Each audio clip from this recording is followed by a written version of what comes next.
तपाईले यो एउटा मोडल वा ब्लुप्रिन्टलाई फलो गर्नुभयो भने एउटा राम्रो कथा लेख्न सक्नुहुन्छ। हामीले हेर्ने प्राय फिल्म यही एउटा फ्रेमवर्क युज गरेर लेखिएको हुन्छ।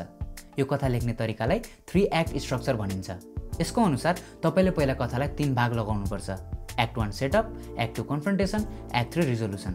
सरल भाषामा भन्नुपर्दा बिगिनिङ, मिडल र एन्ड। एक्ट 1 मा तपाईले यो कथा कसको, कहाँको र केको बारेमा हो भनेर देखाउनुपर्छ। फिल्मको प्रोटागोनिस्ट को हो, ऊ कहाँ छ, उसको जीवन कस्तो छ र उसले के चाहन्छ। यी प्रश्नको उत्तर एक्ट 1 बाट अडियन्सले थाहा पाउनुपर्छ। 2008 मा रिलिज भएको एनिमेटेड मुभी कङ फु पान्डामा हामी देख्छौं कि फिल्मको प्रोटागोनिस्ट पो हो। ऊ आफ्नो बुवासँग खानदानी रेस्टुरेन्टमा काम गर्छ, तर उसको सपना भने कङ फु वारियर बन्नु हो। अब कथाको सेटअप भइसकेपछि प्रोटागोनिस्टको जीवनमा एउटा ठूलो घटना घट्नुपर्छ, जसलाई इन्साइटिङ इन्सिडेन्ट भनिन्छ।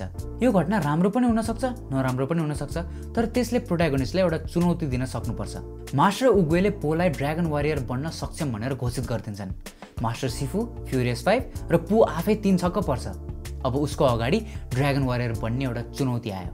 त्यसपछि प्रोटागोनिस्टले एउटा निर्णय लिनुपर्छ, कि त यो चुनौतीलाई स्वीकारेर अघि बढ्ने, कि त त्यसलाई व्यवस्था गर्ने र चुप्प लागेर बस्ने। पोले कि त ड्र्यागन वारियर बनेर साबित गर्नु पर्यो, जसको लागि उसले कङ फु ट्रेनिङ गर्नुपर्छ, कि त उसले हार माने आफ्नो पुरानै जीवनमा फर्किनु पर्यो, रेस्टुरेन्टमा नुडल्स बनाएरै बस्नु पर्यो। कथालाई अगाडि बढाउनु भए पनि प्रोटागोनिस्टले त्यो चुनौती स्वीकार्नै पर्छ। पो कङ फु ट्रेनिङ गर्न तयार हुन्छ। यसलाई फर्स्ट प्लट पोइन्ट भनिन्छ, जसले अब कथालाई एक्ट 2 मा पुर्याउँछ।